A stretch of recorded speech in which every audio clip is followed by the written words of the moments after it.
La emisión en vivo. Y hoy nos toca, primero, hoy es 24 de marzo de 2023, Día de la Memoria por la Verdad y la Justicia, conmemorando la fecha del inicio de la última dictadura militar en Argentina, reivindicando la consigna de los 30.000 detenidos desaparecidos. Se habla de 30.400, incluyendo las disidencias, y hoy recapitulamos el significado de la consigna Nunca Más, que vamos a seguir diciéndolo hoy y siempre, en un contexto nacional particular donde hay un gobierno de extrema derecha, manifiestamente negacionista, con una vicepresidenta que eh, adora y ha visitado a Jorge Rafael Videla.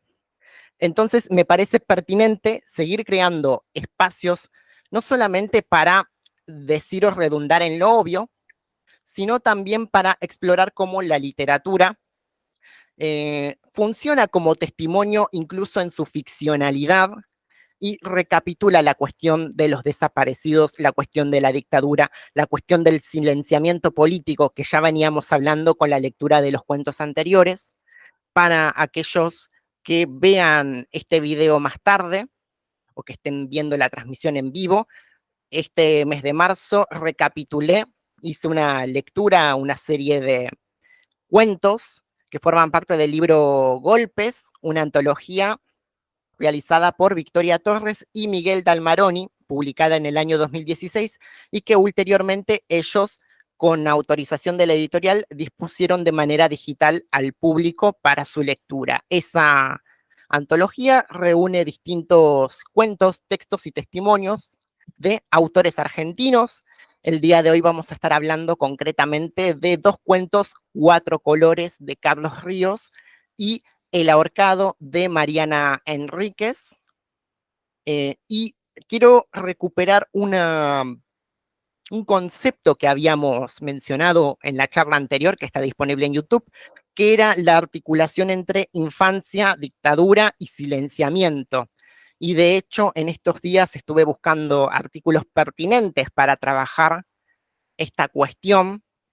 Hay, por ejemplo, un artículo de Victoria Llobet que después voy a recuperar en la descripción de este video, donde desde la sociología hay un trabajo de recuperación de testimonios de personas que hoy en día, en la actualidad, son adultos, pero que vivieron su infancia durante la última dictadura militar. Acá voy a buscar el trabajo de Llobet, que me pareció muy interesante porque ella destaca una serie de puntos en común con esas infancias. El artículo de Victoria Llobet se llama ¿Y vos qué sabés si no lo viviste? Infancia y dictadura en un pueblo de provincia, donde ella hace un trabajo de investigación donde explora cómo las infancias atravesaron la dictadura en pueblos del interior y cómo se configuraba la cotidianidad en ese contexto. Donde, como decíamos en relación a los cuentos de Federico Gemmer 24 y la anécdota de Gamerro, El Murmullo, veíamos a esos sujetos niños que presenciaban la realidad desde la escolaridad, desde el espacio del aula, pero que había una extrañeza en la voz del infante, en la voz de los niños, de las niñas. Había una extrañeza en esa realidad que, si bien no aparecía la fuerza militar, se presentía los efectos de alteración de la realidad, los efectos del terror de ese golpe. Recordemos lo que pasaba en el cuento 24 de Federico Gemmer. El niño escucha la palabra golpe y piensa que la maestra literalmente se golpeó. Escucha la palabra contar, escucha la palabra desaparecido en medio del contexto del juego de las escondidas, pero el nene no alcanza a entender el alcance de esas palabras. Algo de eso hay en el cuento Cuatro Colores, de Carlos Ríos, que repongo sucintamente la premisa de ese cuento. Se trata de un niño que encuentra una lapicera, la clásica lapicera de 4 colores, en la calle, y a partir de lo que supone de una charla con su familia, piensa que hay una bomba dentro de esa lapicera, y esa va a ser una obsesión recurrente del niño a lo largo del cuento. A medida que avanza la narración, se van poniendo en evidencia toda una serie de incomodidades e inquietudes que van adquiriendo una dimensión terrorífica a medida que la narración avanza.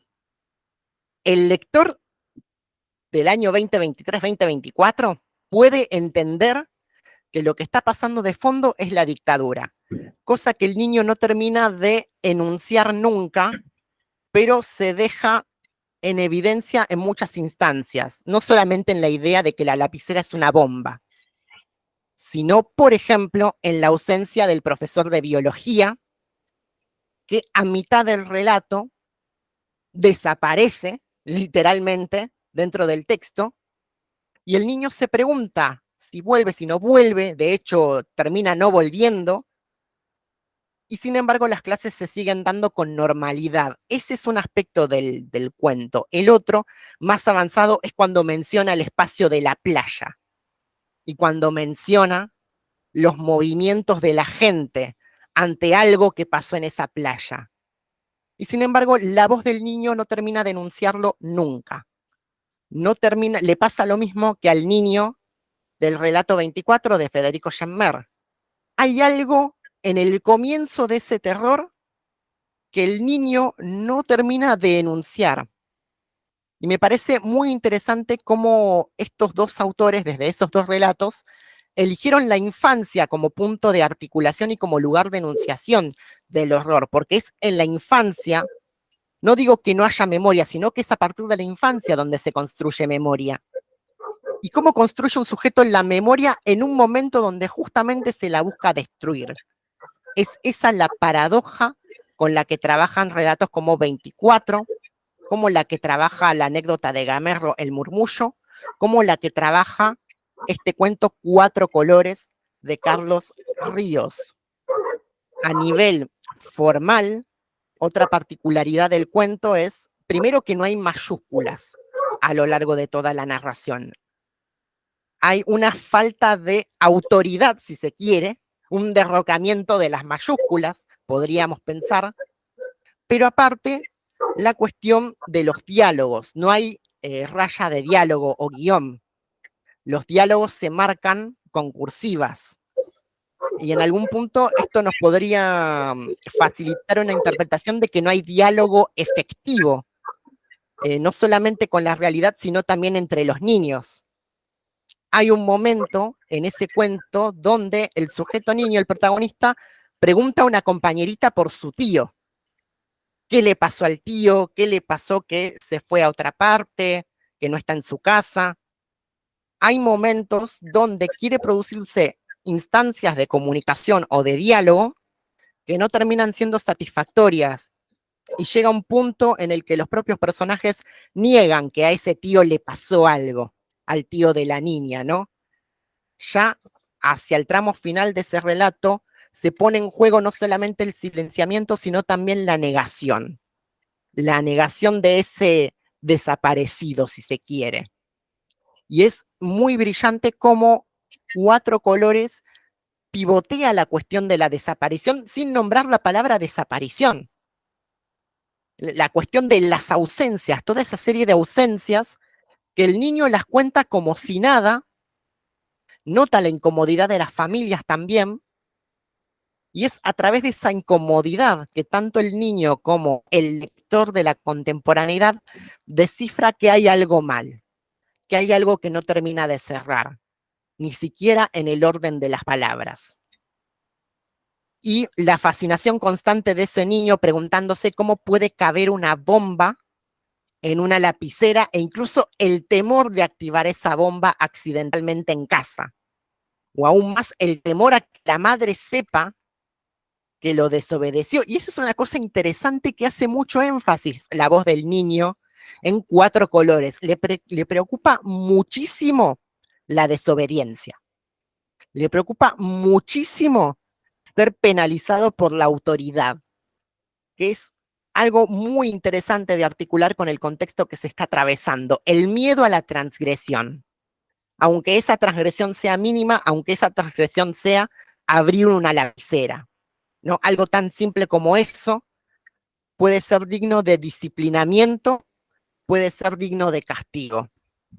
Entonces, hay toda una serie de instancias donde a través de las claves de la infancia se descifra el terror del proceso de la dictadura en este personaje que protagoniza el relato Cuatro Colores.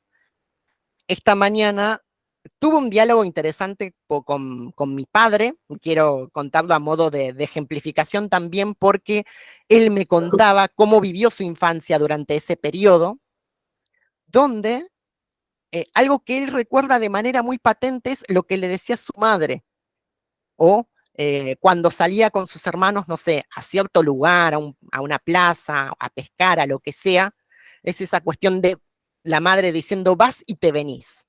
Lo mismo que en el relato 24, ¿no? La figura de la madre o la figura del padre diciendo no te vayas a cualquier lado, vos vas y venís. Y eso es algo que a mi padre, en su biografía personal, le quedó muy patente, el hecho de vas y venís, no te quedes por ahí paveando, no te quedes por ahí, vas al colegio y venís. Acá me preguntan en Instagram cuál es el texto que teníamos para leer hoy es Cuatro Colores de Carlos Ríos, y también tenemos El Ahorcado de Mariana Enríquez, que está disponible en el libro Golpes, Relatos y Memorias sobre la Dictadura, publicado en el año 2016. Y esa cuestión de la infancia como una etapa donde se va construyendo la memoria, pero es en esa fase donde cierta generación conoció el disciplinamiento y el terror. Tal vez no directamente viendo a los militares, pero sí en la atmósfera, en el clima social, a tal punto de que eso marca la conducta de los padres y la conducta de los maestros o docentes. Marca hasta qué punto un estudiante puede preguntar sobre cierto tema, marca hasta qué punto un maestro puede disciplinar a un niño.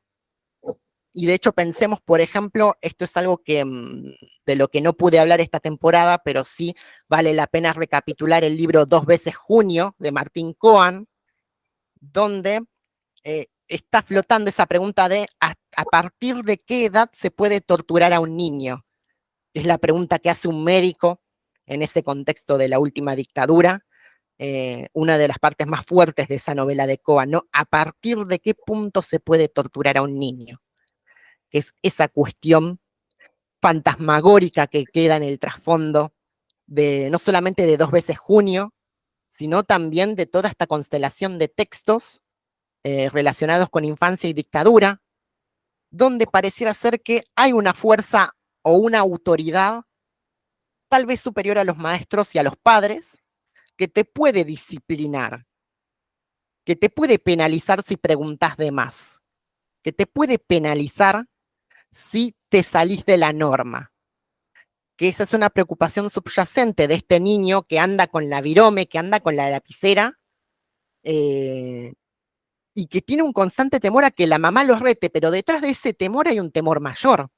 O lo mismo la niña que no quiere hablar del tío, que en un momento lo menciona, y que más adelante se desentiende del tema.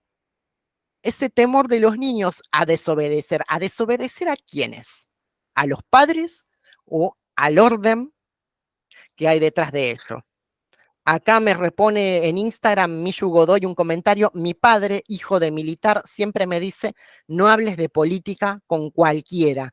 Bueno, justamente ese comentario era la pauta de las infancias y adolescencias en este contexto, o por lo menos dentro de esas ficciones. No hables con cualquiera. No hables con tu compañero de esto.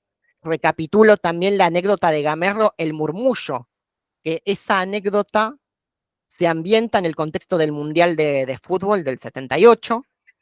Y Gamerro cuenta que tiene un compañero en el San Andrews, el colegio donde estudió, que dice, las revistas del extranjero están denunciando la dictadura y tienen razón, dicen la verdad.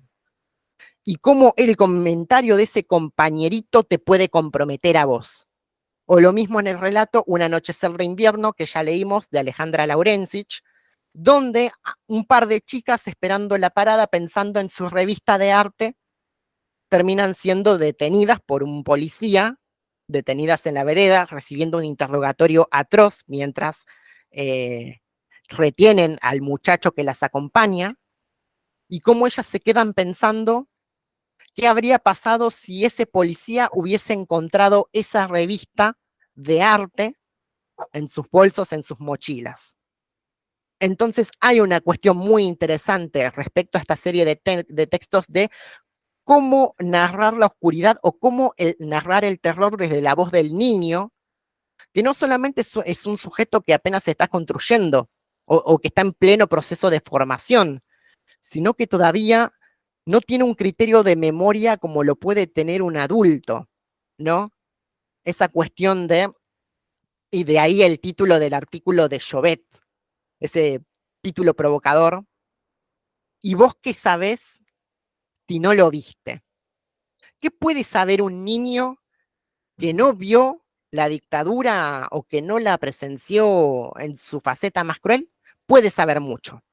Los niños saben. Esa es una de las grandes lecciones que nos dejan esta serie de textos. Aunque no hayan visto nada nunca, los niños saben, porque lo sienten en la plenitud de su infancia, en la visceralidad de lo cotidiano, el terror que opera en la conducta de sus padres y en la conducta de las instituciones.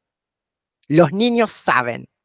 Que no lo hayan visto no significa que no sea real. Hay algo de lo gótico ahí, ¿no? Hay algo de, incluso de esas películas fantásticas donde el único que puede ver al monstruo es el niño. Bueno, acá esa misma operatoria de lo fantástico se pone de relieve en estos textos donde los niños presienten cosas aunque no alcancen a enunciarlas y saben que esa realidad está mal. No terminan de entender por qué, pero saben que hay algo mal. Volvemos al relato de 24 de Federico Schemmer. Juegan a las escondidas, un nene desaparece y no vuelve a aparecer al final del juego.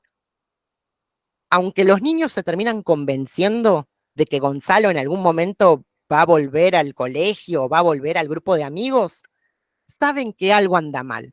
Saben que ya desapareció ese mismo día 24. Saben que algo empezó a andar mal en el momento en el que hay un cartel en el colegio diciendo cerrado. ¿No? Entonces, los niños y su capacidad de detección de lo sobrenatural o lo disruptivo son protagonistas activos de esta serie de textos, de esta serie de ficciones. En el caso de Gamerro es más anecdótico. ¿Y qué pasa con esos niños cuando crecen? Como hemos visto en el relato El Murmullo, en la anécdota El Murmullo, ese niño, Rodrigo, que creo que se llamaba Rodrigo Roberto, que decía que las revistas decían la verdad, terminó sufriendo adicciones y padecimientos mentales. Así que, ¿qué pasa con esa generación que crece con el terror dentro de su carne y dentro de su vida cotidiana? ¿Qué pasa con esa generación que crece viendo esas fantasmagorías de fondo?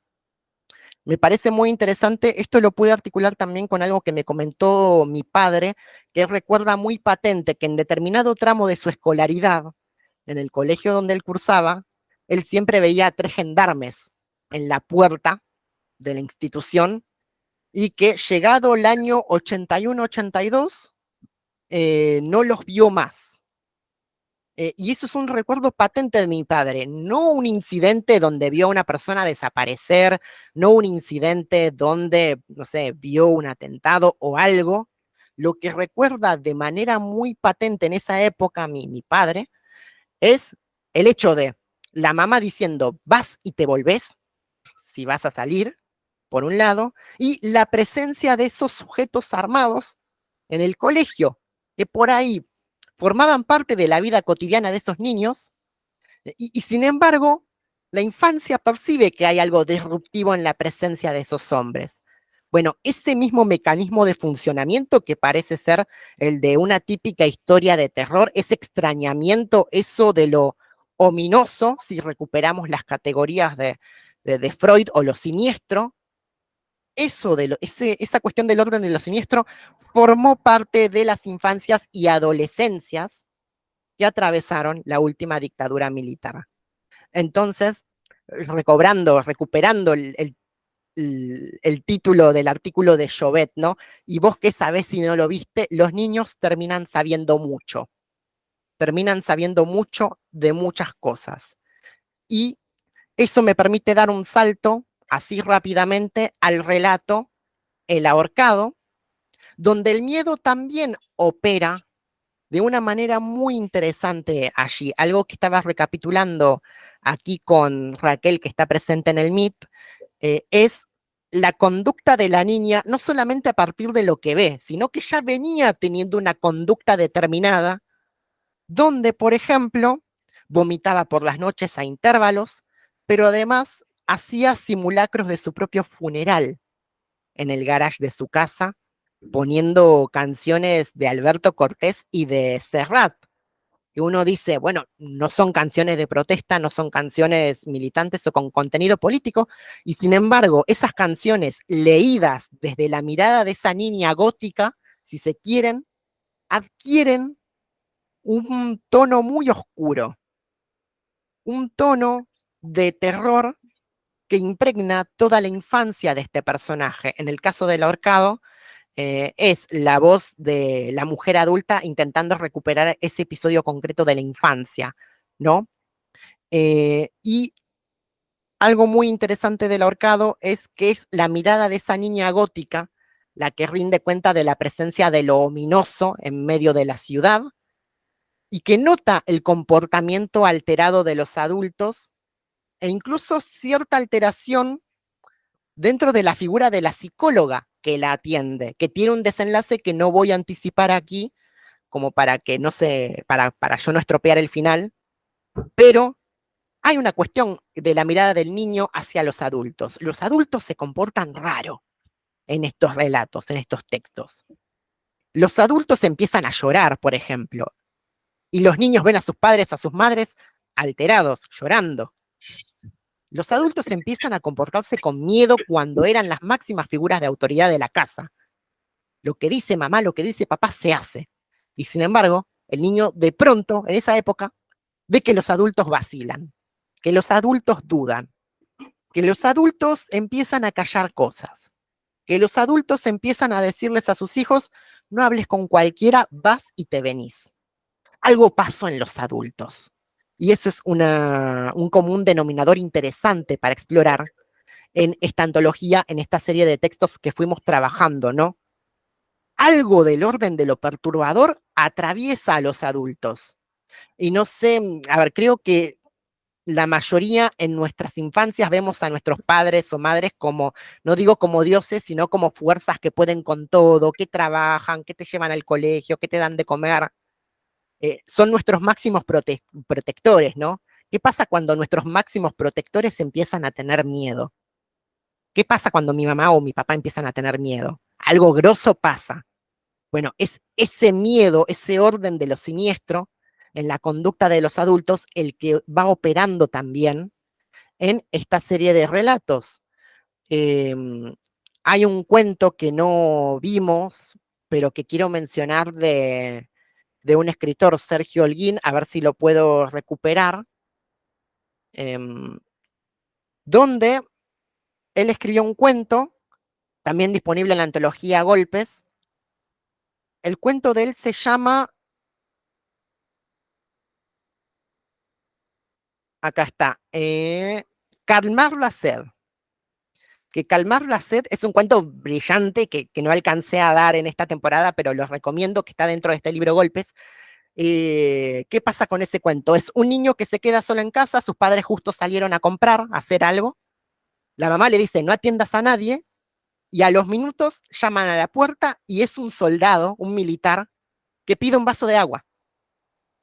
Y en el cuento, uno puede decir, no pasa nada en el cuento.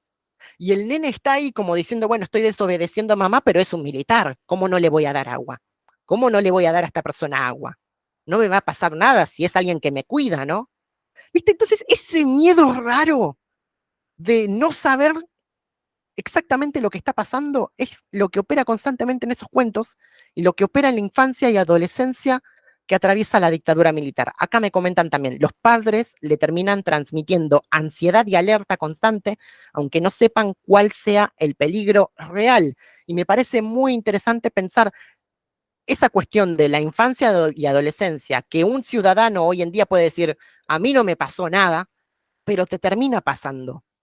La realidad te termina marcando un trauma, te termina marcando una conducta, te termina marcando un orden de las cosas como le pasa a esta niña en el ahorcado de Mariana Enríquez, que ve la conducta errática o extraña, ese silencio extraño de los padres y empieza a verlo en el resto de su realidad.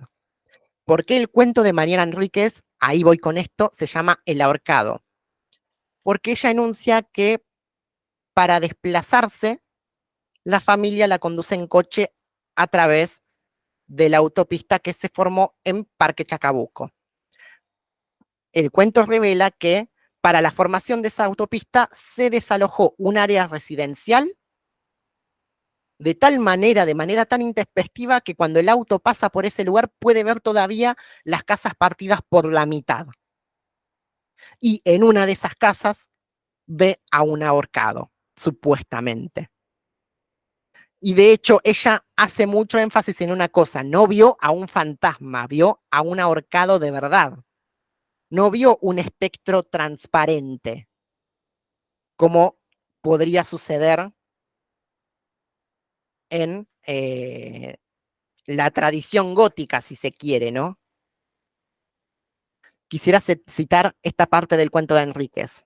Para llegar a la psicóloga teníamos que cruzar un barrio precioso que se llamaba como el parque que se ubicaba en su centro, Parque Chacabuco.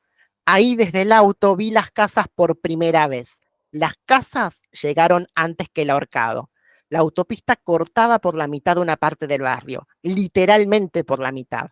La ruta de cemento, elevada sobre sus pilares en forma de Y, había tajeado casas hermosas, algunos edificios bajos, pero sobre todo casas. Los interiores estaban a la vista, empapelados de flores o con dibujos de granjas, los azulejos celestes de los baños al aire libre, los lavatorios flotantes, las duchas secas que salían de la pared como adornos de metal. Las casas siempre parecían más partidas cuando el baño quedaba a la vista. Y agrega, yo no sabía a dónde se iba la gente que se quedaba sin casa, ni entendía por qué la autopista debía pasar por ahí y no por otro lado. Después, más adelante, hablando con su padre, el padre le contesta, el intendente de Buenos Aires lo decidió, decía. No se le puede decir que no, decía. ¿Por qué? Quería saber yo. Porque gobiernan los militares, me dijo, y eso siempre le ponía punto final a las conversaciones, y yo lo entendía perfectamente. En la escuela no podía hablar de lo que en casa se decía de los militares, por ejemplo. Me lo habían ordenado explícitamente mi madre y mi padre. Entonces, ¿cómo este personaje infantil, para narrar lo que pasó con el ahorcado, primero tiene que enunciar el tema de las casas, que a ella le parece muy importante? Las casas fueron antes que el ahorcado. Y esas casas abiertas donde lo privado y lo público se funden bajo la vigilancia estatal. Queda todo a la vista. Lo que pasó dentro de esas casas queda todo a la vista. Las únicas las casas partidas no son solamente las de Parque Chacabuco junto a la autopista. En algún punto, la casa de la niña también corre el riesgo de ser una casa abierta, donde lo que hablan los papás queda absolutamente expuesto ante la vista del ojo vigilante del Estado represor, ¿no? Hay un miedo latente ahí. Termina siendo un espacio de muerte también la casa propia. Por eso la niña simula su propio funeral. Por eso la niña pone canciones de Serrat. Por eso la niña alinea a los peluches para que funcionen como testigos de ese espacio que termina deviniendo en un espacio potencial de muerte. Y luego, cuando aparece la figura del ahorcado concretamente, ella dice lo siguiente: al ahorcado lo distinguí claramente en una habitación vacía que por el tamaño podría haber sido un comedor o un living. No vi su sombra en la pared, vi a una persona real aunque muerta. Tenía 3 dimensiones y estaba de espaldas, quieto, las piernas muy separadas y las manos cerradas en puños. Le dije a mi mamá que mirara. Nunca dudé de su materialidad, no era una ilusión óptica, era una persona ahorcada, pero ella justo tuvo que arrancar. No desvió la mirada, podía chocar. No se lo conté a la psicóloga esa tarde. Le hablé de otras imágenes que veía en el cielo, hombres a caballo, jinetes entre las nubes. Busqué otras veces al ahorcado, cuando pasábamos bajo la autopista hacia el consultorio de mi psicóloga, pero no volví a verlo. Y me parece muy interesante esta figura de la niña, que a fin de cuentas lo que busca es a un desaparecido. Busca literalmente un fantasma. Busca a alguien que, volviendo a esa cita nefasta de Videla, no está ni muerto ni vivo, está desaparecido.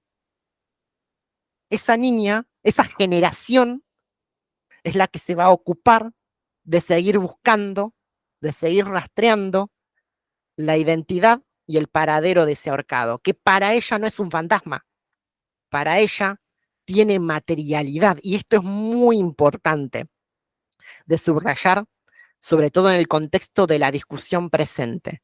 Cuando se habla de los 30.000, las facciones de ultraderecha han argumentado la cuestión del número, de que no fueron 30.000 y de que no todos eran inocentes, como dijo Villarruel recientemente en redes. Y lo que dice esta niña es, el ahorcado es una persona real, lo tengo que buscar.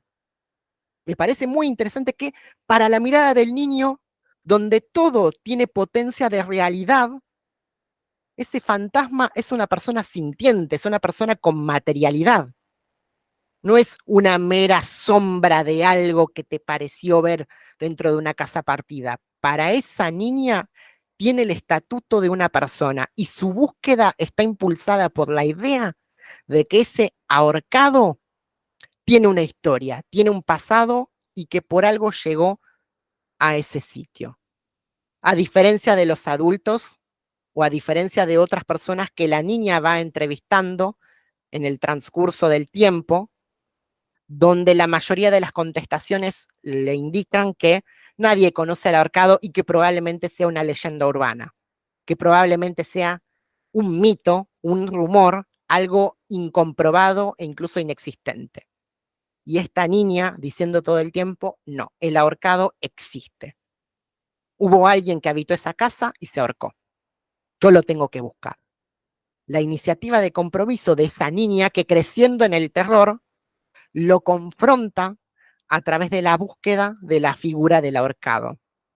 Y me parece muy interesante cómo esto se articula con el género fantástico en sí mismo, cómo la lógica operatoria de lo fantástico como género literario se articula en estos relatos de infancia y dictadura. ¿Qué pasa en los cuentos de hadas con los niños? ¿Quiénes se enfrentan a las brujas? Los niños, por ejemplo. ¿Quiénes desafían a la bruja en la casa de jengibre? Los niños Hansel y Gretel, por ejemplo. ¿Quién termina lidiando con el lobo y termina enfrentándose a la muerte a través de él? Caperucita Roja. Entonces, hay algo del orden de lo fantástico que, aunque no sea de manera pura, se termina trasluciendo en el imaginario infantil en medio de este periodo de terror, ¿no? Y me parece muy interesante que el ahorcado, disfrazándose, encubriéndose de narrativa de terror, termina diciendo mucho más de lo que uno piensa. No es solamente una niña que creyó ver algo, es una niña que está convencida de que el ahorcado fue una persona real y de que lo tiene que buscar, tiene que localizar su paradero, en medio de unas ruinas literalmente. La niña se va haciendo preguntas sobre el espacio, sobre el ahorcado y sobre un montón de cuestiones más. Me parece muy interesante, sobre todo, repensar la cuestión de la fantasmagoría en un momento como este, en nuestro presente, donde en la vida cotidiana hay cosas que nosotros no podemos tratar como fantasmagorías, porque detrás de la enunciación de los 30.000 detenidos y desaparecidos no solamente es un número, el número en sí mismo es un reclamo. Pensemos esto en relación al ahorcado. El ahorcado mismo es un reclamo hacia el Estado. Y cuando la niña va armando, reconstruyendo la historia del ahorcado, queriendo entender cómo llegó a ese punto, termina reconstruyendo en parte la historia de la gestión urbanística de Buenos Aires y la historia de Parque Chacabuco, que terminó literalmente fracturado por el atravesamiento de esa autopista, que no se sabe si fue necesaria o no, que terminó destrozando y desalojando un montón de gente. Se menciona la cuestión de la desaparición. Entonces, hablar de los 30.000 o hablar del ahorcado en el caso de esta niña no es solamente hablar de una persona concreta, es hablar de todo un periodo, es hablar de toda una realidad. Acá en Instagram me preguntan, la pregunta es, ¿por qué no le creen a la niña? Y es muy interesante formularla respecto a esa cuestión de cómo no le vas a creer a un niño. Y me parece que ahí hay algo interesante del trastocamiento de la realidad que veníamos hablando, ¿no? Nosotros tenemos hoy en día bien en claro que los niños dicen la verdad. Que si un niño transita una situación muy delicada, por ejemplo, de abuso, el niño no te va a mentir, porque no te puede mentir ante el trauma, no te puede mentir ante semejante acto de violencia. Puede quedarse callado, puede temblar, puede mostrar síntomas corpóreos. Lo que pasa con la dictadura es un trastocamiento de las categorías de verdad y mentira. Aunque el niño diga la verdad, el adulto, bajo el imperio de su propio temor, está obligado a desacreditarlo. ¿Por qué? Porque si el niño dice la verdad, tiene que empezar a buscar. Y muchas veces ese empezar a buscar te termina llevando a lugares muy complicados. Es lo que pasa en el cuento 24. En el cuento 24, cuando los niños se juntan en el patio, en el parque, en la plaza, perdón, a jugar a las escondidas, empiezan a hablar y empiezan a decir, yo no quiero ser el que cuenta. No, no, no, no, no, no. Yo no quiero ser el que cuenta, porque si soy el que cuenta, los tengo que buscar a todos, ¿eh? Y en el cuento 24, el juego de las escondidas al final no se termina nunca porque Gonzalo desapareció. Nunca lo encontraron. Y aún así dejaron de jugar. Entonces, es muy importante hoy en día para nuestra generación y para nuestras generaciones subsiguientes pensar en qué pasa con la categoría de verdad y mentira en un proceso de dictadura. Tengamos en cuenta de que no solamente se quemaron libros en la última dictadura militar, se dejaron de enseñar cosas, por ejemplo, matemática moderna se dejó de enseñar.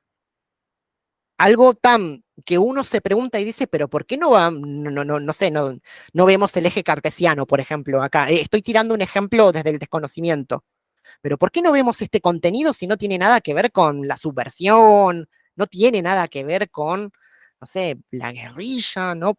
Y recordemos incluso que la dictadura ha prohibido no solamente obras literarias enteras, sino palabras. Incluso habían consignado un instructivo de cómo detectar a un subversivo, ¿no? Cuando habla de marxismo, cuando habla de estructura cultural, cuando había toda una serie de palabras prohibidas, si se quiere, ¿no? Y es interesante, recuperando la pregunta que me hacían, ¿por qué no le creen a la niña? Porque dice la verdad. Dentro de este juego del ahorcado, y la verdad muchas veces es increíble. La verdad es hiperbólica, la verdad es, y hay algo de eso, ¿no? En nuestra manera de entender la consigna de los 30.000 detenidos desaparecidos, que de hecho, en su propio alegato, Videla, recordando las palabras en sus declaraciones, él mismo decía, bueno, no podemos fusilar a esta gente, porque si no, el pueblo lo va a ver y, en cambio, un desaparecido no está ni muerto ni vivo, ¿no? Y cuando uno va viendo las cosas que acontecieron a partir del juicio a las juntas militares, es esa cuestión de toparse con el horror increíble, porque sinceramente es un horror increíble lo que pasó, lo que atravesó Argentina, no solamente en el autodenominado proceso de reorganización nacional, sino que ya se venía de una escalada muy fuerte y hay momentos de nuestra historia argentina nacional que son absolutamente increíbles, que son absolutamente excepcionales. Pienso, por ejemplo, en Operación Masacre de Rodolfo Walsh, posterior a la Revolución Libertadora del 55, donde lo que él narra es la sustracción, el secuestro, la detención y el fusilamiento de civiles en el basural de José León Suárez. Y no solo eso, la supervivencia de esas personas. Walsh escribe Operación Masacre a partir de la idea de que hay un fusilado que vive.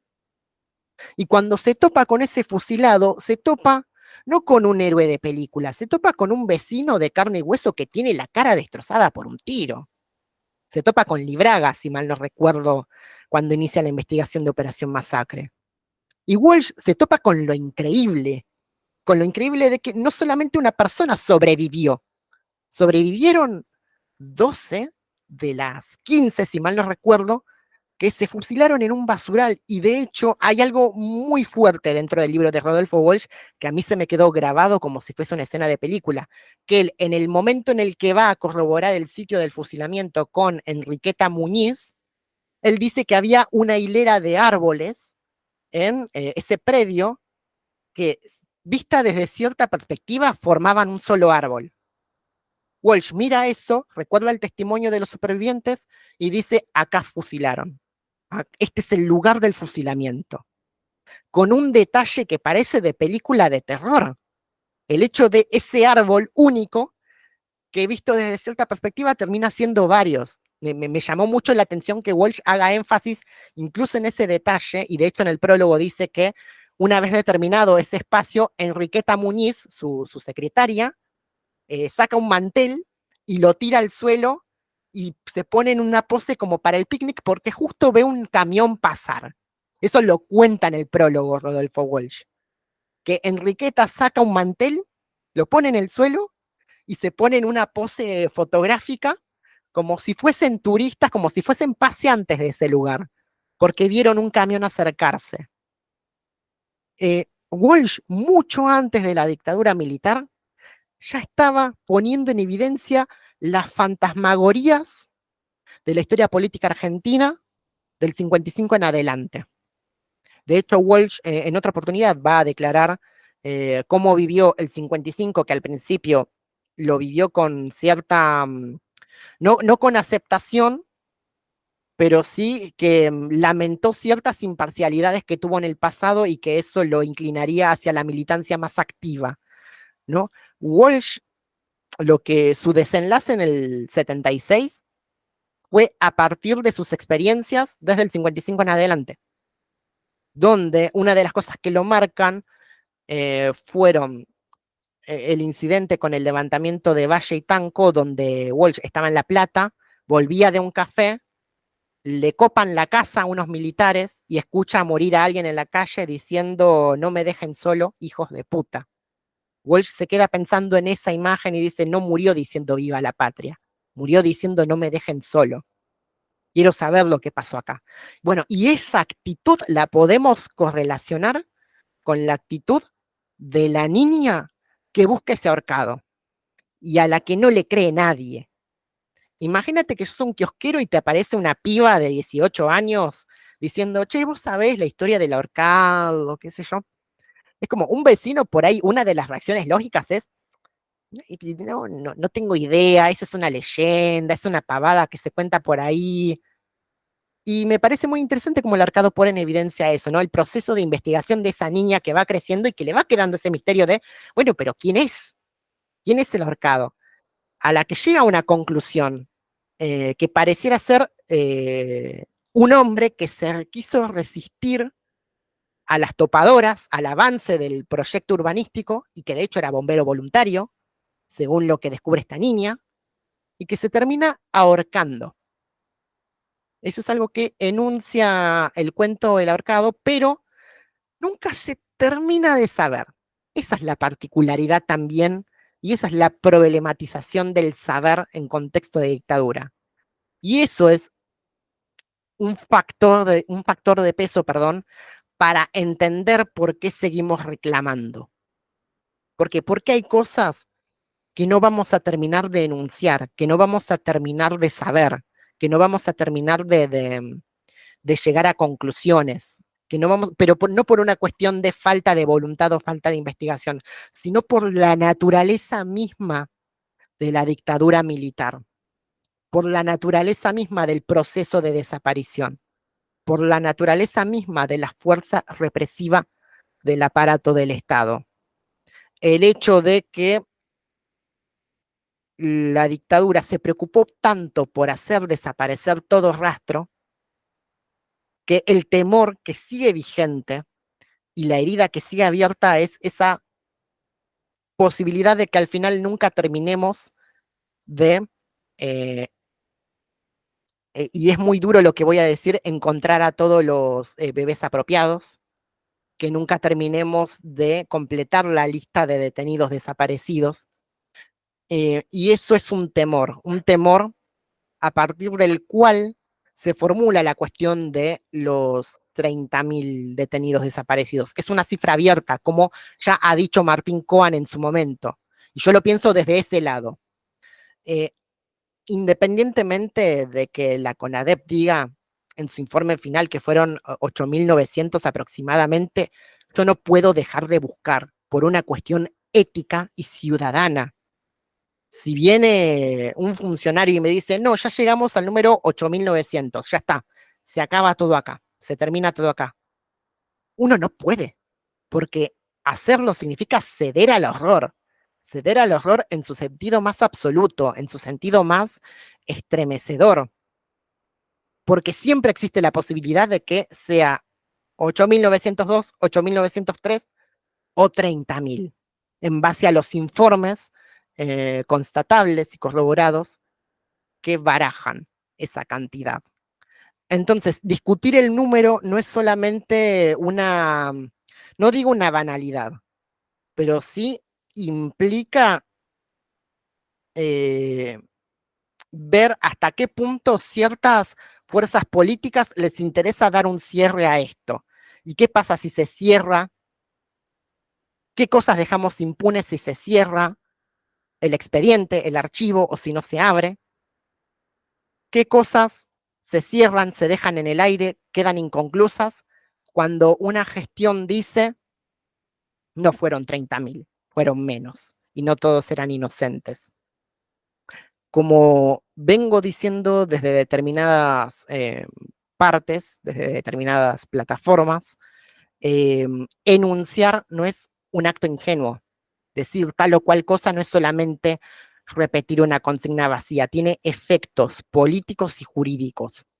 Y el ahorcado en clave de terror metaforiza la necesidad de buscar, incluso aunque esa búsqueda empiece a partir de una leyenda urbana, a partir de algo tan escabroso como un hombre ahorcado en una casa partida, donde en el relato convencional del terror, la persona que se acerca al monstruo huye de él. La niña no lo hace. La niña no solo ve lo extraño, lo busca, lo investiga, se acerca a eso. No le importa lo terrible que puede hacer. Se acerca. Es una niña gótica en todo sentido, porque se acerca a desafiar las fuerzas extrañas que producen el ocultamiento de la identidad de ese ahorcado. A diferencia de las historias de terror, donde la salvación está garantizada cuando huimos del monstruo, la niña hace un giro y opera de manera absolutamente contraria. Hay que acercarse a lo extraño, hay que acercarse a lo anómalo, hay que acercarse a eso que no sé si está vivo o no, que no sé si está muerto o no, pero yo me quiero acercar. Pero también porque la niña está preparada para eso, porque la niña vomita todas las noches, porque la niña aprendió a guardar secretos ante sus padres, e incluso ante la psicóloga. De hecho, el ahorcado es el gran secreto que no le cuenta la psicóloga nunca. que no le llega a contar. Le cuenta de otros traumas, le cuenta de otras cosas, pero la niña tiene ese secreto. Su secreto es el ahorcado. Su búsqueda personal es el ahorcado. Lo que la termina definiendo es la presencia del ahorcado en su vida.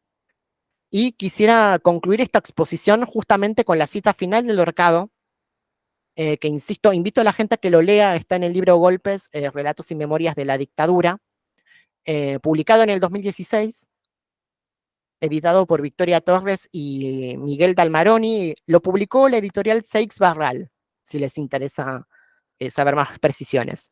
El ahorcado termina con este último párrafo. Pero sé que voy a volver a verlo, estoy segura, en alguna ruina, en alguna fachada, en algún rincón de este barrio donde él quiso que yo lo conociera y lo recordara. Todavía está acá, con sus piernas abiertas y las manos como puños, muerto, solo, terco, colgando en una casa que ya no existe. Releyendo esto, lo puedo conectar con Un anochecer de invierno de Laurencich, cuando dice, todavía está acá con sus piernas abiertas y las manos como puños, ¿no? Como si estuviese emparedado, como si lo detuviesen, ¿no? ¿Qué hace un policía cuando detiene a un civil en la calle? Le separa las piernas y lo arrincona contra la pared. Y me parece interesante que la voz de la niña haga énfasis en que este ahorcado murió con los puños cerrados. Murió con, así, como si los puños estuviesen cargados de enojo, si uno quisiese forzar el relato, ¿no? El ahorcado no es un ahorcado, no es un difunto más. Es alguien cuyo cuerpo habla incluso. Un cuerpo muy concreto y real. Y de hecho, es un cuerpo que tiene mucha voluntad, porque el cuento termina así. Eh, donde él quiso que yo lo conociera y lo recordara. El ahorcado quiso hacerse presente. El desaparecido quiere hacerse presente. El desaparecido no desapareció porque quiso. Hay un rastro de voluntad en esa ausencia. Hay un nombre pendiente en esa ausencia. Y me parece muy legítimo conectarlo con, por ejemplo, en esta semana en las redes sociales se compartió una muestra fotográfica donde se comparaban las fotos de la época de distintas familias con sus familiares y las fotos del presente, donde estaban los mismos familiares, pero había un padre ausente, una madre ausente, eh, que eran los familiares que desaparecieron en la última dictadura militar. Y fíjense lo que acabo de decir también, yo diciendo, estaba el padre ausente. ¿Cómo puede estar alguien que está ausente? Bueno, esa es nuestra paradoja como argentinos, de que esa ausencia para nosotros nunca es una ausencia. Yo veo una foto con un espacio vacío y sé que hay alguien dentro de esa muestra fotográfica que se organizó, ahora recupero el nombre del fotógrafo, pero para nosotros una ausencia no es una ausencia nunca. Para nosotros el número de los 30.000 no es un número más, no puede ser un número más, porque está cargado de una humanidad que se contrapone con la oscuridad más profunda del totalitarismo al que nos sometieron. Y eso es algo que tenemos que discutir desde esos planos, no solamente desde el plano de la estadística o desde el plano de la historiografía pura. Es crucial, por ejemplo, que haya habido una constelación de escritores que hayan escrito estos textos donde los militares no son los protagonistas son los niños, los protagonistas son los adolescentes. Justamente ese sector de la población que los adultos no escuchan. No escuchamos al adolescente rebelde, no escuchamos al niño desobediente. Y sin embargo, ellos son los traviesos, los alegres, los inocentes, por definición, son los protagonistas y los que van a tener la responsabilidad de enunciar el horror y cuando llegue la guerra de Malvinas, de vivir el horror. En este caso, el horror bélico, ¿no? Entonces, me parece muy interesante seguir pensando estas lecturas desde esas categorías y quería proponer esta serie de cuentos, no solamente desde los reclamos que obviamente seguiremos haciendo, sino repensar y volver a postular cómo una dictadura interviene no solamente a nivel macropolítico, institucional, social, un país, sino cómo interviene incluso en los aspectos más íntimos de nuestra existencia, cómo interviene nuestra imaginación, en el caso del ahorcado y en el caso de Cuatro Colores. ¿Qué tiene que pasar para que un niño imagine que hay una bomba dentro de una lapicera? ¿Qué tiene que pasar para que una niña tenga la iniciativa de querer saber cuál es el nombre y apellido de ese ahorcado? ¿Qué clase de infancia puede desear acercarse al terror? ¿Qué tuvo que haber pasado? ¿Cómo tuvo que haber sido criado? ¿A qué tuvo que haber sido expuesta esa niña o ese niño para hacerse esas preguntas? Preguntas que se las podría hacer un forense, que se las podría hacer un investigador, un periodista como Walsh, y sin embargo los niños en este marco se hacen preguntas. Repito, el título del artículo de Victoria Llobet, eh, ¿y vos qué sabés si no lo viviste? Infancia y dictadura en un pueblo de provincia. Los niños saben un montón y de hecho quiero concluir con uno de los extractos de este trabajo de investigación de Victoria Llobet, que está disponible en la web, lo buscan, lo googlean y les aparece. Acá Llobet entrevista a una persona llamada Laura. Esto es real, esto es un trabajo de investigación.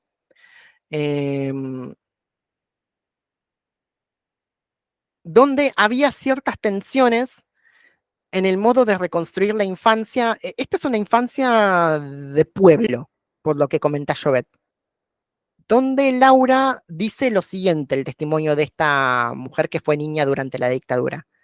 Una cosa muy marcada era que dejaba la puerta abierta, perdón, una cosa muy marcada era que dejabas la puerta abierta y te ibas abierta sin llave. En verano, abierta de par en par, y a nadie se le ocurría entrar a robar a tu casa. Después ya sí empezaban a pasar estas cosas, pero en Concepción, de chica, en el pueblo de Concepción, Entre Ríos, las puertas de tu casa estaban abiertas. Podía entrar un vecino y no había llave, no había rejas, no había nada, estaba siempre todo abierto. Tal vez hubo poca prevención porque no pasaban tantas cosas, no pasaba casi nada, no había tantos peligros. Habría, sí. Yo esa época la viví como si eso no pasara. Nunca me enteré hasta cuando fui más grande y me desayuné de lo que estaba pasando, me quería morir. Porque nunca vi nada o sabía que había un proceso militar. Nunca mis viejos me contaron. Los hechos que me acuerdo de la dictadura era cuando fue Videla que fueron. La plaza estaba llena, yo era muy chiquita, yo tendría 6 años y mi papá me puso así a cocochito y me dijo, ese es el presidente. Esa imagen me la acuerdo patente y que todos aplaudían contentos. Era como un hecho. Qué honor que vino Videla. Pero en ese momento y de chica nunca vi en Concepción un operativo o que tuvieras miedo de andar en la calle porque había milicos con armas o no. Me acuerdo de años totalmente normales como si nada pasara. Yo no sabía qué pasaba. Era divino ir a la plaza y los desfiles militares. Después, cuando creces y tenés criterio y ves el desastre que fue, decís, por favor, ¿y yo dónde estaba en esos años? Es fuertísimo, ¿no?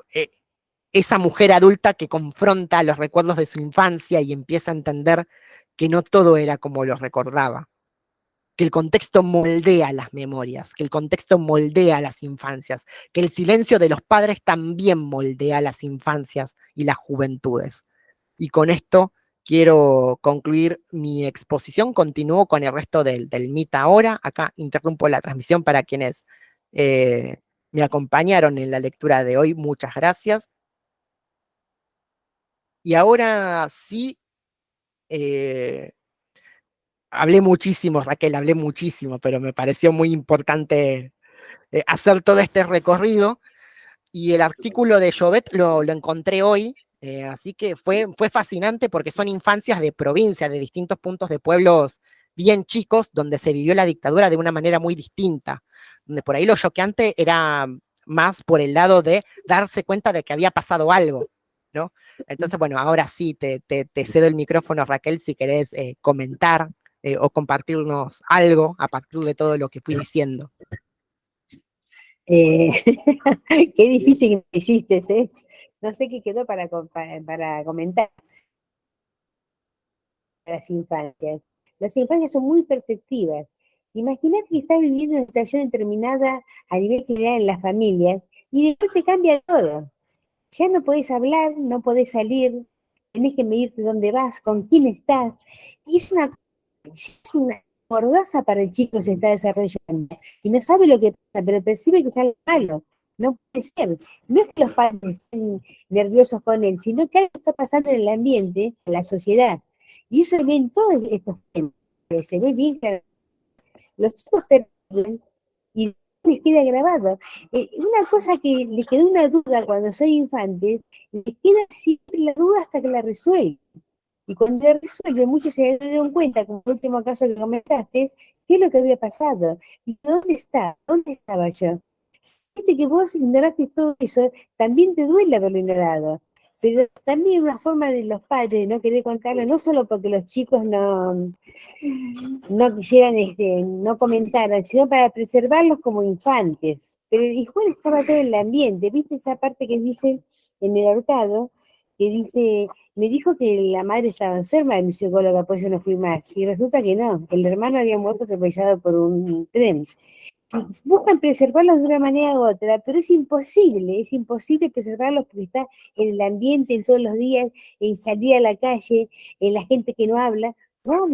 Vos sabés que yo iba a trabajar todos los días, la gente no hablaba, en el tren, el colectivo, todos, yo los miraba cuando me quedaba un poco en la estación 11, esperando que bajen todos, y los veía todos con la cabeza agacha, todos con la cabeza agacha, nadie levantaba un momento para mirar al que estaba al lado, nada. Era impresionante el dolor que produce todo eso y la gente fue amordazada de esa manera.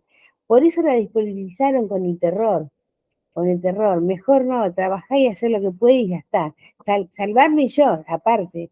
Porque junto con la dictadura, el plan económico fue lo que vinieron a imponer. Se destruyó la industria prácticamente en la Argentina. Muchos trabajadores quedaron en la calle.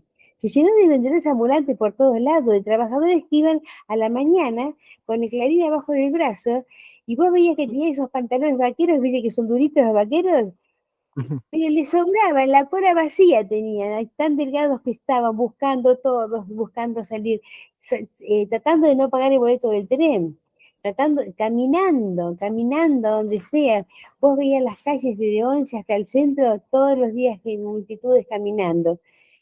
La gente no sabía cómo sobrevivir, no sabía qué hacer, y esa amargura también, aunque no comentaran nada, los chicos lo sentían. Fíjate la mamá de la nena del ahorcado, por ejemplo, ¿no? Estaba ya deprimida todo porque la habían atacado, le sacaron el carnet estudiantil de la universidad y se había deprimido completamente. Y la chica por eso estaba siempre pensando en la muerte, porque sabía que la muerte era la que estaba rondando. Porque el hecho de que la madre estuviera así deprimida es una forma de estar muerta también. La madre no es la misma de siempre.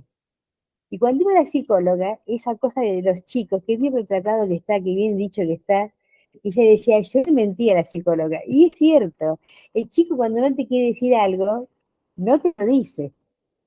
Aparte son cosas que no las pude decir en su casa. ¿Cómo se va a tener que decir en su otro lado? No saben cómo si van a ser aceptados o no. Es tremendo eso. ¿Y cómo se quedó con el asunto de lo ahorcado que vio? Es impresionante, no se le olvidó más. Eso fue para ella el símbolo de la época que estaba pasando, el símbolo de ese momento.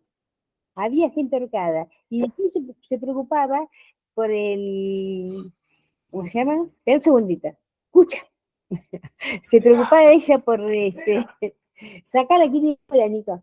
Se preocupaba ella por saber qué pasó con esa persona. Siempre quedó esa imagen grabada para toda la vida, porque ella era el símbolo de la época esa. Eso pasó en esa época.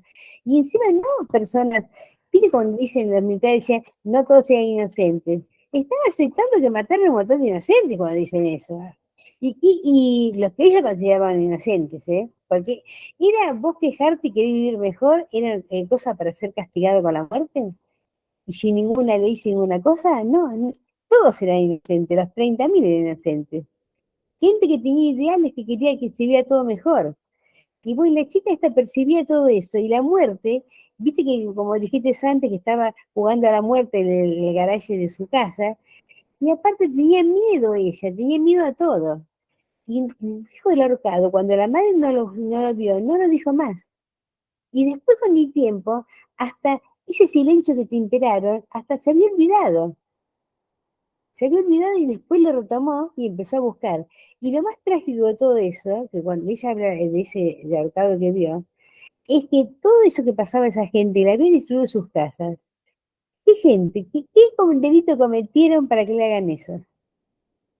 ¿De dónde fue esa gente? Siempre pensó eso, porque es lo más tangible que pudo ver ella, ¿no? En la situación de su familia y todo. ¿Dónde está toda esa gente? ¿Qué pasó con ellos? ¿Desaparecieron? ¿Te das cuenta que queda todo ahí, eso, adentro de todo eso? No, es magistral como está narrado, es magistral. Y bueno, te quiero hablar de todos los otros cuentos. Por ejemplo, el otro, el de, ¿cómo se llama? Me olvidé el nombre, el de hoy, Cuatro colores. Carlos Díaz, de Cuatro Colores. ¿Cómo ves también la situación económica en todo? Porque un chico que encuentra la pizarra de Cuatro Colores parece encontrar un tesoro. ¿Te das cuenta cómo estaba todo grave? Y la Sí, sí, madre, sí. recibía, el padre se había ido, le mandaba plata y después no le mandó más. No sé qué pasó. A lo último dice el cuento, lo sigo buscando a mi papá, estará en Japón y buscando al tío de la amiguita. Que la amiguita estaba más al tanto de las cosas.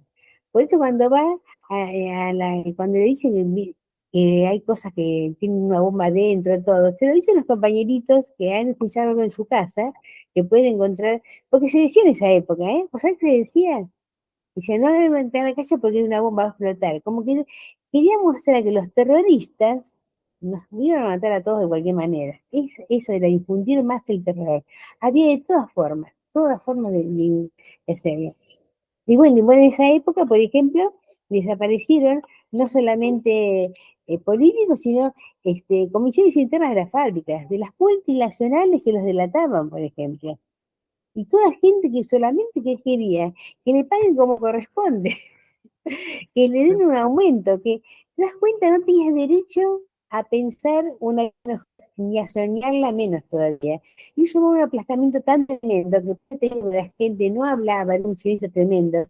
Y que yo vi en las épocas de buenos gobiernos que tuvimos después, cómo la gente hablaba todo en todos lados, se reía, como que se saltó eso. Y ahora quiere llevar lo mismo, a esa presión. Esa presión. Acá no se puede hacer nada, somos nosotros que decimos y se acabó todo. Y de otra manera, que no quiere decir que no sea igual de drástica que la anterior, es igual o peor. Anularte completamente y meterte en estupideces nada más, no van a, no, mira, sacaron a Telan, sacan al Canal 7, sacan todos los medios que son fuera del establishment y son nacionales, son cosas que tienen que ver con la nación, con nuestra autonomía como nación, como nuestra fuerza como nación. Están destruyéndolo todo, porque cuando más destruyen, más te aplacan, más no ves salida, no ves salida, no ves salida. Eso tienen que conseguir. Un pueblo zombie, o borrego, como quieras decirle, quieren conseguir que estemos todas en la misma. Y eso lo trata tremendamente con la perspicacia de las criaturas, Mirá cuando está el chico que va cerca del mar, que va a la escuela, que encontró la lapicera de los Cuatro Colores, cuando va de un tumulto en la playa y dice, ¿qué pasará? Se asoma y ve a los policías que agarran la pistola como él se agarra el pito cuando va a mear. Y te das cuenta que está intrínseco también la violación. ¿Te das cuenta cómo está todo en el cuento? Es impresionante. Bueno, todos esos yo te comenté que me gustaban mucho los cuentos, ¿no? Y hay un montón de detalles que cada vez que cuento, con tanto que dijiste, bueno, no me queda nada, pero es la situación que se vivía, es la situación tenebrosa que se vivía, tenebrosa. Por eso cuando fue el mundial, como el otro cuento, bueno, mucha gente dice, ¿cómo salieron ignorantes? Salieron todos con todos los que estaban desaparecidos. Y no era tan así, te lo puedo asegurar. Porque la gente como que estuvo esa cosa, como hoy, que dijeron lo van a reprimir a todos, no se puede reunir, salieron todos. Era una cosa de liberación en ese momento. Y después, sabí que del mundial, nos encontramos vecinos que hace mucho que no nos veíamos de otras cuadras o compañeritos las madres de tus compañeritos de tus hijos, de la escuela, del jardín, y todos empezamos a tener una otra relación, empezamos a hablarnos, porque no se podía ni hablar antes. Los primeros tiempos encima se conocía lo que pasaba, por eso después estuvieron deshaciéndose de los cuerpos, y se pasaba de boca en boca, era un terror tremendo.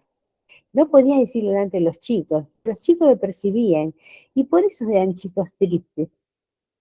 Los chicos no jugaban y se reían a lo loco. El chico hacía su deber, esperaba, esta nena, por ejemplo, que se jugaba, que se moría, en la muerte jugaba. Si la muerte imperaba, era lo que teníamos. Y bueno, muchas cosas más que en este momento no me doy cuenta, pero más o menos eso es lo que pienso. Tal cual. Y me encantó todo lo que fuiste relevando, Raquel, incluso cosas como ese detalle del niño que ve al policía y se agarra. Eso no lo había notado, así que me parece muy interesante, muy enriquecedor todo lo que comentaste. Y también la cuestión de cómo lo transpolamos o lo extrapolamos a lo que nos pasa hoy en día, ¿no? Y la importancia de lo colectivo. La importancia, porque también otro común denominador que podríamos hacernos es esa cuestión de la soledad de esos niños, ¿no? La niña del ahorcado está sola, el niño el niño de cuatro colores tiene ese distanciamiento con los demás. De hecho, es el que peor lee en el momento en el que tuvo que hacer la exposición. Sí. Todos los demás lo hacen bien, él lo hace mal. Y la ¿Y qué hizo en señorita ese momento? ¿Y qué hizo en ese momento? Apretó todo para que explote. ¿Y qué estaba explotando todo alrededor? ¿Te das cuenta? ¿Viste? sí, sí, sí, sí. Probó el azul, el verde y no explotó nada, porque se sintió tan mal en ese momento que quiso hacer algo.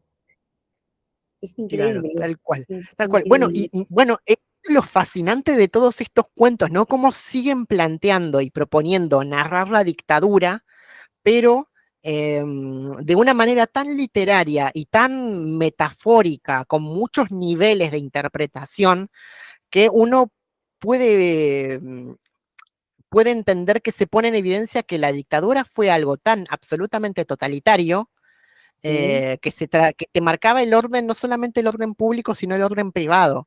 Entonces, para mí estos cuentos fueron un descubrimiento. Los empecé a leer este año, los descubrí este año.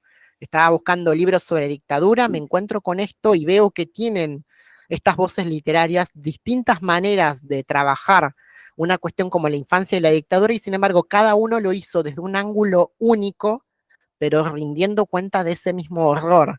Y la verdad que el cuento de cuatro colores y el ahorcado, sí, no, no, hay mucho, uno se quiere detener en cada párrafo, en cada oración, a ver qué más dice, porque sí, escribieron de una manera tan respetuosa también, tan minuciosa, tan consciente de la época. Entonces son lecturas muy fascinantes, son lecturas muy interesantes que vale la pena traer a debate. Probablemente, no sé, en alguna semana próxima pueda seguir desarrollando alguno de estos cuentos, tal vez bajo otro eje, porque hay bastante escrito, y no solamente en cuanto a cuentos o libros, sino también en cuanto a películas o series, así que es muy interesante poder traer toda esta colación. Voy terminando, obviamente le pido a la presencia, a la concurrencia, que se quede un minutito más para terminar esta grabación, y la próxima sesión vamos a estar con el cuento, perdón, con el testimonio, con la anécdota de Fernanda García Lao, Mis dos hemisferios. La próxima semana vamos a abocarnos, esta vez no tanto en infancia y dictadura, aunque algo de eso hay, sino la cuestión de la vivencia del exilio, con el texto de García Lao y también con el texto, en una entrevista que le hicieron a Daniel Moyano, que él fue un detenido de la dictadura militar que pudo salirse, al que lo chuparon, se liberó y se exilió y escribió desde el exilio. Entonces, dos experiencias distintas del exilio para analizar, para desglosar, y con esto concluiríamos el ciclo de marzo. También tengo preparado cosas para el ciclo de abril-mayo que posteriormente comentaré, pero entre tanto terminamos